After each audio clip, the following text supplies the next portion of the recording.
dia mbola faly indray miaona amintsika rehetra amin'izao fotoana zao handinika indray isika ny tombontsika amin'ny fahalalana any Kristy satria irahantsika rehetra mahalala fa arakaraka ny hafantarana olona iray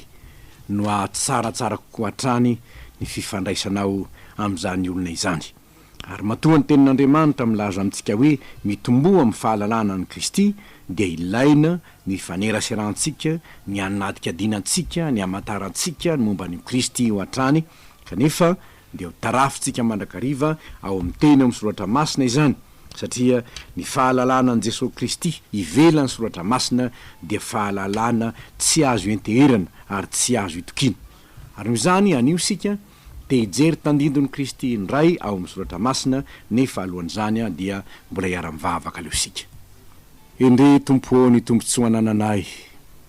fa raha vao mifoha avy eo am-pandriana izahay ka mijery ny fahazavana dia mahatsiaro fa vaovao isa-maraina tokoa ny famindramponao ary amboniny fahasalamana omenao anay dia tombontsoa anay mandrakariva ny hitombo amin'ny fahalalana ny Kristy ilay mpamonjinay, ilay tomponay, ilay miara-dalana aminay isan'andro. Tompo mangataka aminao ary zahay anio ampitomboy ny fahalalanay ary aoka hitombo amin'ny fahafantarana anao zahay mba hahatsaratsara kokoa hatrany ny fifandraisantsika sy ny fiainanay araka ny sitraponao amin'ny anaranao Jesosy Kristy tomponay nanaovanay izany vavaka izany. Amen. Anio sika dia hijery indray tandindon'ny Kristy iray ao amin'ny soratra masina dia tsy hafa izany fa ilay vato lampy ny Oreba. Ovakintsika ao amin'ny soratra masina ny Exodosy 7:10 ny andininy voalohany ka hatramin'ny andininy 9 amin'ny anaran'ny tompona makitsika izany. Ary nifindra ny fiangonana dia ny zanak'Israely rehetra ka niala tao anefitra Sina arak'izay natoron'i Jehova itobiny dia nitoby tao Refidima ary tsy nisy rano hosotroin'ny olona. Dia nilady tamin'ny sesy ny olona ka nanao hoe meo rano zahay mba hosotroinay. Fa io misesy taminy nahoana no milady amiko ianareo, nahoana no makafanahan'i Jehova ianareo. Ary nangetaeta teo ny olona dia nomononmonina tamin'ny sesy izy ka nanao hoe nahoana ianao no nitondranay niakatra niala tany Egipta ahafatiketaetanay sy ny zanakay ary ny bibinay. Ary misesy nitaraina tamin'i Jehova ka nanao hoe ahoana no ataoko amin'ireto olona reto fa mila hitorabato ahy izy. Ary ho Jehova tamin'ny misesy mandrosoa eo alohan'ny olona ary hitondray araka aminao ny olon'i Israely ary nitehinao ilay nikapohanao an'Ely dia ento eny an-tananao ka mandehana.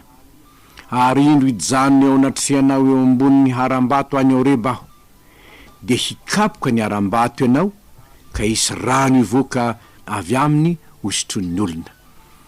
Dia nanao zany Mosesy teo mason'ny olona zany.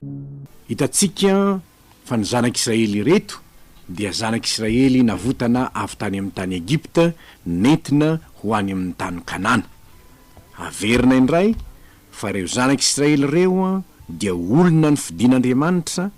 natsoin'Andriamanitra, taranak'i Abrahama, nafahana avy any amin'ny fanandevozan'ny Farao tany Egipta ary nentina ho any amin'ny tany Kanana. Ny zavatra hita dia izao no hoe araka ny natoron'Andriamanitra no lalana nalehany. Ka niala tao nefitry Sina izy ka tonga tao Refidima zay nasain'Andriamanitra itobiny dia satria nanaiky ny fitarian'Andriamanitra izy. Izao nefa ny zavatra hita eto hoe tsy nisy rano hosotroin'ny olona tao. Ny rano moriavana dia zavatra tsy maintsy ilain'ny tenan'olombelona. Ary noho izany dia heverintsika hoe rariny raha ohatra ka nitady rano ireo olona ireo nangetaeta teo izy. Fa izao ny zavatra mampiavaka any Mosesy sy ny vahoaka. Ny olona ny monomonina tamin'ny Mosesy fa i Mosesy kosa nitaraina tamin'i Jehova. Moa tsy tokony ho nitaraina tamin'i Jehova avetrany ve ny olona? Fa nahoana no nomonomonina tamin'ny Mosesy izy? Fantatra izy rehetra nefa fa i Mosesy anie ka baika avy amin'Andriamanitra ihany no nahatonga ny Mosesy nanatanteraka ny zavatra rehetra sy nanala azy ireo avy any amin'ny tany Egipte ary noho izany de tsy tokony ho zay olona nitorony filazantsara taminao ny menomenonanao raha misy zavatra mitranga amin'ny fanarahanao ny tompo satria fantatrao fa lay mpitory ny filazantsara tonga teo aminao de iraka Andriamanitra nampahafantatra anao ny hoe miala ty Egipta ianao fa tsy toerina no manin'Andriamanitra ao anao ny eo ambany fahefan'ny Satana tsy zany akory ny toerina no manin'Andriamanitra ao anao fa toeram-piadanana tany tondra-dronosy tantely izany no nomeny ho no manin'Andriamanitra ho an'izay olona miala avy tany amin'ny tany Egipta. Eto dia nymonomonina tamin'ny Mosesy ny olona fa i Mosesy kosa nitaraina tamin'i Jehova. Raha misy ary olona monomonina aminao na tezitra aminao na tsy faly aminao no nitoriana amin'ny filazantsara taminy ka nahoana ny nitoriana amin'ny filazantsara nefa zao ny zavatra miatra amiko zao nahoana ny tsy mahita rano ty zavatra tokony ataonao dia toetra ny Mosesy naninona izy nitaraina tamin'i Jehova izy. Iarahantsika rehetra mahalala ry havana ny asaribidiny zany vavaka nataony Mosesy izany fa ny mahafaly dia izao Mosesy raha vao mivavaka amin'Andriamanitra Mosesy dia hitantsika fa mamaly azy Andriamanitra miai ny vavaka izay nataony Andriamanitra ary raha vao nitaraina izy dia namaly azy Jehova ka nanao hoe mandrosoa eo alohan'ny olona ary hitondray hiaraka aminao ny loholon'ny Israely ireo mpimenomenonareo ento hiaraka aminao ny loholona ny tenao ilay nikapohanao an'ely dia ento eny tananao ka mandehana fa izao ny zavatra iseho hijanona eo anatrehanao eo ambonin'ny aram-bato any Horeba dia hikapoka ny aram-bato ianao ka hisy raha nivoaka avy amin'ny hosotron'ny olona lay haram-bato ny Horeba efa nilaza Andriamanitra satria teo amin'ny tendrombohitra Horeba indrindra no nisehon'Andriamanitra tamin'ny Mosesy hoe izao ny pirofo fa izany maniraka anao hiverina eto amin'ny tendrombohitra Horeba ty anao miaraka amin'ny vahoakan'i Israely no tanterahin'Andriamanitra tokoa zany ka nety ny tany Horeba ireo vahoaka ireo. Zao anefa lay Horeba nitondrany azy dia Horeba tsy nisy rano. Ny mahagaga dia izao rehefa nivavaka Mosesy Andriamanitra tsy nanao fahagagana hoe ao fa dia tsy tahaka ny teo alohany nataony hoe androtsaka ranonorina avy any an-danitra ary ao anareo fa nahoana re Andriamanitra no nilaza hoe eto amin'ity Horeba ity nitondranao ny Israely raha hatrizay rehefa mivoaka avy any izy. Inona no hita teo? Tsy loha rano no hita tao Horeba, vato lampo no hita tao. Vato lampo no hita tao. Rano ny tediavin'ny olona, vato lampy no miseho eo anatrehany. Ndraindray koa amin'ny fiainanao mety mitranga izany. Izao no zavatra ndraindrainao amin'Andriamanitra. Izao no zavatra etaetanao amin'Andriamanitra nefa toy ny fanohitra amin'izany aza no mitranga. Raha mahatsiaro ny tantaran'ny mpianatry ny tompo isika taty aoriana azy. Zavatra nantenainy raha nilaza tamin'ny tompo hoe andeha isika ao any ampitan'ny ranomasina dia fandehanana milamina miaraka amin'ny tompo eo amin'ilay farihiny Genesarety efa mahazatra azy. Izany nantenain'izy ireo hilamina antsika epita ery hamakivaky indray le ranomasiny Galili izay efa mahazatra antsika le retsy kantso ny mifanohitra amin'izany filaminana izany no nitranga taminy fa rehefa tonga teo anivon'ny ranomasina nisamboaravoara ny ranomasina ary saiky nilentika ny sambo kely hoy ny voasoratra. Misy ny olona mihevitra fa rehefa manaraka ny tompo izy dia fiainana milamina foana ny lazainy amin'izany. Tsy ary havana. Mety mandalo lohasaliko ny fahafatesana ianao araka ny tenin'i Davida hoe mandeha mamaky ny lohasaliko ny fahafatesana tokoa aho. Izao anefa tsy atahotra ny loha zaho izy fa ianao no amiko. Ary ny zavatra mahagaga ny fitantaran'i Davida aza dia ny hoe mamelatra latabatra eo ny loka eo mason'ny fahavaloko ianao. Mahagaga izany. Fahavalo no manodidina azy. Zava-dozana izany hodidinin-pahavalo ianao. Kanefa tsaroan'i Davida hoe eo amin'izany toeran'izany no mamelatra latabatra ho azy ny tompo. Raha mahatsiaro ny fiainan'i Davida isika dia mahatsiaro ny zavatra nitranga tamin'ny nanenjehany Saoly azy fa mpanjakany izany Saoly manenjika azy zany miaramila neny miaraka aminy Davida kely mandositra aizy izy nandositra niery tao anjo izy kanjo aiza ny fahavalony Saoly zay nanenjika azy nitoby ao andava-joy eo amin'io zoy ny ereny Davida io ihany ao anatiny ao Davida ao anaty zoy ao Davida ny fahavalony nataon'Andriamanitra natory teo androny lavaka tsy hita mihitsy efa amin'izay fa tokony ho faty Davida raha izany ny marina kanefa izao nataon'Andriamanitra rendriky ny torimaso ny fahavalony Davida teny tsaitsaika ny voaka avy ao anaty zoy Davida ny namany manao azy hoe vonoy am'izay le ro fa tratra ireo vonoy am'izay fa Davida ngany kasy tanana lay fahavalony tsia an Jehova ny famarina fa vaosotry Jehova io izy tsy kasy tanana anio aho tao anaty lavaky ny fahafatesana mihitsy izy nefa navoaka n'Andriamanitra tao ary navoaka no mpandresy eto de hitatsika fa rehefa nanaiky ny fitondran'Andriamanitra reo olona reo na de tonga atao refidima tany hay aza tonga teo mitendrombohitra eo reba vatondrainy teo izao anefa ny zavatra antranga ho Jehova hoe ry Mosesy izany eka hijanony eo ny lonao eo ambony aram-batony erebe hijanony eo ary inona no ataonao ry Mosesy hikapoka ny aram-bato ianao ka isy rano ivoaka avy amin'ny hosotron'ny olona lay aram-bato tsy misy fanantenana ho an'ny olona lay aram-bato tena mifanohitra amin'izay tediavin'ny olona izao anieny mahay mamoaka rano avy amin'ny vatolampy io saingy izao tsy maintsy miaraka amin'ny teninao ianao ry Mosesy mahafaly ry havana mijery ty Mosesy ity no mahita ny Mosesy i Mosesy tsy mba beady varotra i Mosesy tsy mba beady hevitra izany foana ave izao ny voasoratra hoe dia nanao izany teo mason'ny lolon'ny Israely i Mosesy izany zavatra mahafaly ny amin'ny olona miaraka amin'Andriamanitra tsy beady hevitra ny amin'ny tenin'Andriamanitra fa mankatoza iambaran'Andriamanitra mivantana aminy ekena ry havana fa am'izao tsika ankehitriny zao dia sarotra amintsika no miteny hoe tenin'Andriamanitra ho avy ety tao sarotra amiko ny akato azy ekeny zany fa ilaina mihitsy ny amantaranao no hoe tenin'Andriamanitra ho akoho ve ty teny ity ilaina tokoa zany ny anananao faharesen-dahatra fa ho anao tokoa izany teny zany ka rehefa mankatoy izany ianao dia hita ny voninahitr'Andriamanitra raha mino ianao dia ho hitanao ny voninahitr'Andriamanitra ho Jesoa tamin'ny Marta fa izay eto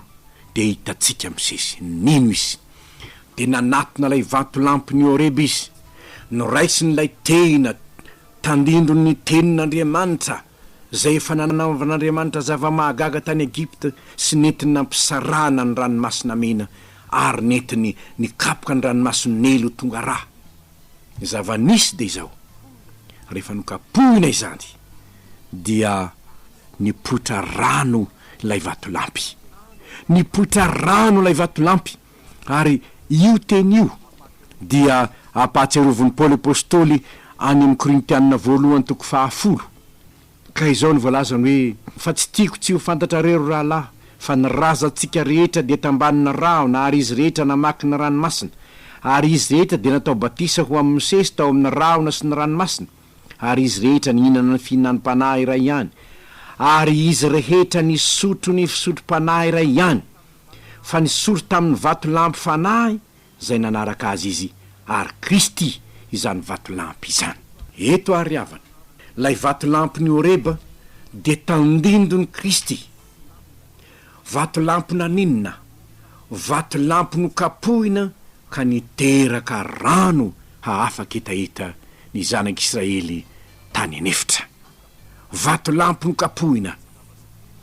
mazava loatra ry havana fa Jesosy tompo dia nokapohina tokoa teo amin'ny hazo fijaliana nokapohina sy noratraina izy ary ny ratany ny ranalatsany ny rano nivoaka avy amin'ny tenany dia tandindony lay rano nampisotroina ny zanak'Israely fa izay ary rehefa nidioko zany ny zanak'Israely dia afaka etaeta izy na rano Kristy teo amin'ny hazo fijaliana izany maafaka etaeta ny olona ho Jesosy tompo ho ny tenin'ny Isaia mpaminany toko 5:50 mampahatsiaro tsika izany raha naminany ny amin'ny atongavan Jesosy tompo izy de niantsoantso izy ka nanao hoe ianareo rehetra zay mangetaheta makanesa amin'ny rano ary ianareo zay tsy manam-bola avia mividiana ka homana avia mividiana nefa tsy ambola na amin'ny karena nahoana ianareo no mandany vola am'izay tsy anina ary mivokatry ny fisasaranareo am'izay tsy mahavoky miaino de miano ahy ka handro zay tsara de aoka iravoravo amin'ny matavy ny fanahy nareo ka tonga lany sofinareo ka makanesa ty amiko miaino ahy de ho velombelona ianareo. Nanao ahoana re ny fahitantsika andreto zanak'Isiraely reto maty ny ketaheta ny monomonina tamin'ny rano kanjo tampotampoka teo indro loha rano ny boiboika ny voaka avy amin'ny vatolampy nidina nanatona azy rehetra akory ny hafaliny ry havana asana mba efa nidioka ny rano avy amin'ny vatolampy no kapohina dia Kristy tompo ianao asana mba efa marina taminao lay teninambarany tamin'ilay vehivavy tao ampatsakany sikara hoe zay rehetra misorotirano ity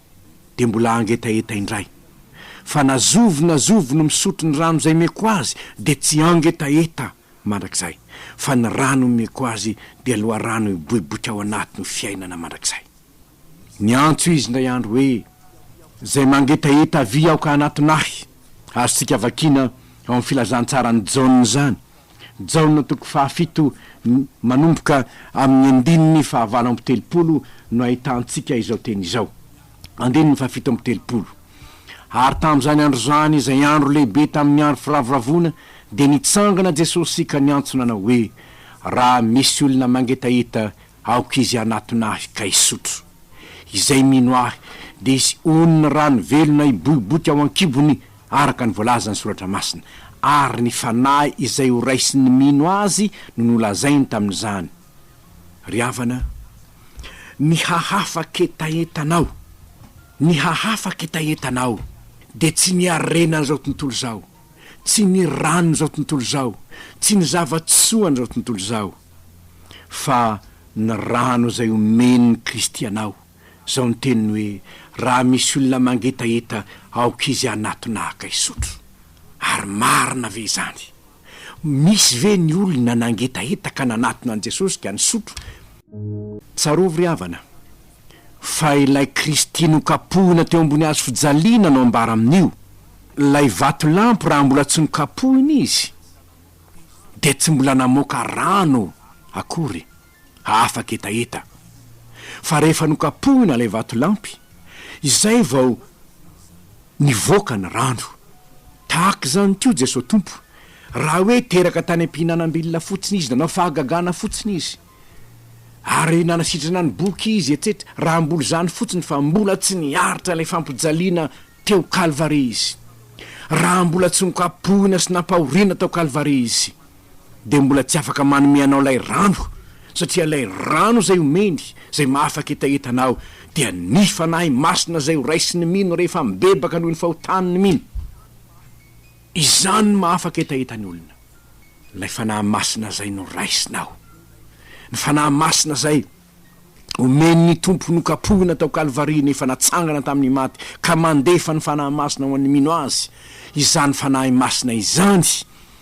tena mahafaka etaetanao satria ifanahy masina io no anomeanao lay loha rano miboiboika ao anatinao ao tsy inona koa nefa zany loha rano miboiboika zany fa ny tenin'Andriamanitra hampatsiarovo ny fanahy masina anao amin'ny fotoana zay ilanao azy ary zany ny tenin'ny tompo ny fanahy zay omeko anareo izy de hampianatra anareo ny zavatra rehetra hampahatsiaro anareo zay rehetra efa nolazaiko teny nolazaiko taminareo ary zany tenin'Andriamanitra izany tena ampo anao na mangentana azy ny tany na sarotra aza ny ady mpiainana rehefa tonga ny fanahy masina manome anao lay teny fampaherezana eo amin'ny fotoana indrindra zay ilanao azy barao fisary-tsaina nge zany mpianatra hoe hoentina ho tsarainy anatrehan'ny fitsarany ianareo nefa aza matahotra hoy ny tompo fa omeny ny fanahy masina anareo ny teny ilaina amin'izay fotoana zay. Ry havana lay rano tao Oreba ary nivoaka avy amin'ny vatolampy de tsy afakory fa tandindony lay vatolampy ny Oreba de tsy afakory fa tandindony Kristy izay nokapohina tany Kalvari mba hanome antsika ny tena fiainana anome ny fiainana mandrakizay, anome ny fitsarana mandrakizay, ary zany no saintsika amerenana ny teniny hoe mankanesa ty amiko. Ianareo rehetra zay miasa fatratra sy mavesatrentana fa izaho no anome anareo ny fitsaharana. Fifaliana ny ery havany, izany mahita loharano any amin'ny tany mangetana izany. Moa tsy mbola tsapanao teo amin'ny fiainanao ve? Izany hoe amin'ny fotoana izay tena mahavery hevitra anao, amin'ny fotoana izay tsy ara-tiananao na inona injay, tonga ny famonjen'Andriamanitra, tonga ilay rano miboiboika ao anatinao mampahery anao dia ny tenin'Andriamanitra izany. Hay tokoa moa misy an'izany teny izany aho, misaotra Tompo. Mampahatsiaro zava-nisy indray mandeha tao atokantrano reto mpivady vao indray andro, dia ny teny lay ramatoa dia nanao hoe zaka izany mba te hinana gâteau, mba te hinana gâteau aza. Kristianina nefa izy reo ary mivavaka isan'andro mametraka ny fiaina eo amin'ny Tompo izy. Ny zava-nisy ho ianao, tantara marina no ambarako aminao, tsy afaka minitra firy akory taorian'izay nizao nisy olona landondona tao am-baravarana. Nosokafana ny varavarana, iza ny tonga teo? Ty olona mitondra gâteau. Hay nanao gâteau le voisin-dreo, le olona miara-monina amindry zareo eo, dia nanaterany gâteau lay vady vaon'ilay tovolahy. Akory ny hafaliany, tena mihainy vavaka ny Tompo ka tena marina izany. Loharano miboboka tokoa manko Kristy, ary rehefa tena miaraka aminy ianao ka ny teninao anatinao ao manome anao ny zavatra rehetra, io teny mamy io azo antoka izany. Fa saingy izao tsy maintsy ekenao io boiboka ao anatinao lay loharano, fa tsy tapenanao. Misy manko ny olona tapenany lay loharano, ary ny zavatra didiavin'ny Satanany dia ny anampina n'io rano velona io tsy ho ao anatinao e. Andriamanitra te hampiboiboka mandrakarivo loharano velona ao anatinao io, atonga teny fiainanao aminao lay tenin'Andriamanitra. Fa Satana aminao aza mamaky zany Baiboly zany ianao fa tsy ry havana, lay vato lampony Orebary dia tandendony Kristy. Nokapohina ny vato lampony Oreba, nokapohina Kristy. Namoaka rano ny vato lampony Oreba, mamoaka fiainana mandrakizay la Kristy nokapohina tany Kalvari fa izay. Ary noho izany aoka hankasitraka an'Andriamanitra ianao, aoka hankalaza an'Andriamanitra ianao, fa satria lay loharano miboiboka omenanao dia Kristy Tompo. Avy eo amin'ny Kristy Tompo dia ny fanahiny sy ny tenin'Andriamanitra. Izany dia mahatonga fiainana mandrakizay ho anao, ary fiainana mandrakizay io tsy azo nizaniza vidim-bola io, fa fanomezana avy amin'Andriamanitra. Fanomezana avy amin'Andriamanitra satria fiainana mandrakizay no omen'Andriamanitra atsika, ary eo amin'ny zanany izany fiainana izany. Ny etaetany fanahiko ary dia isotro lay rano avy amin'ny vato lampony Oreba ny ianao, hidioka ny famonjen'ny Kristy any ianao, ka hanaiky hoe Jesosy Tompo mba homeo amin'izany rano zany isan'andro aho, vokiso amin'ny teninao isan'andro aho. Ary tomoera ty ianao fanahy masinao mba hampiboiboka isan'andro atopoko ny teninao, ka naiza misy ahy dia ho fanilo ny tongotro sy fanazavana ny lalako ny teninao. Raha izany no fiainanao dia ho tsaronao fa marina eo amin'ny fiainanao ny tenin'ny Tompo hoe ny rano zay omeko azy dia ho loharano miboiboka ao anatiny ho fiainana mandrakizay. Ho an'Andriamanitra ny voninahitra fa ho aminao fiadanany hivavaka isika. Midera sy mankalaza anao zahay ry Andriamanitra rainay eo, misaotra anao zahay satria fahasoavana avy aminao no anananay ny teninao zany vato lampony Oreba zany. Aiza moa Tompo no alalana izany raha tsy nosoratana ny teninao ka eo am-pelantananay azonay dinina. Misaotra anao zahay fa ianao Jesosy Tompo no nanambara fa le loharano tao amin'ny vato lampony Oreba ne dia tsy afakory, fa rehefa nokapohina ianao, no ratisaina ianao, nampijaliana ianao, dia maty ianao Jesosy Tompo. Nefa ny fahafatesanao dia nitondra aina vaovao anay, ary ny teninao dia teny fiainana, ny fanahinao dia fanahy mandrakizay. Tompo, aza vela isaraka amin'ny teninao zay azavain'ny fanahinao zahay, fa naiza misy anay dia aoka re ho fanilo ny tongotra izy fanazavana ny lalanay ny teninao, mba hivelomanay araka ny sitraponao ety am-pandehananay ho any amin'ilay Kanana mandrakizay. amin'ny anaranao Jesosy tompo nanaovanay izany vavaka izany.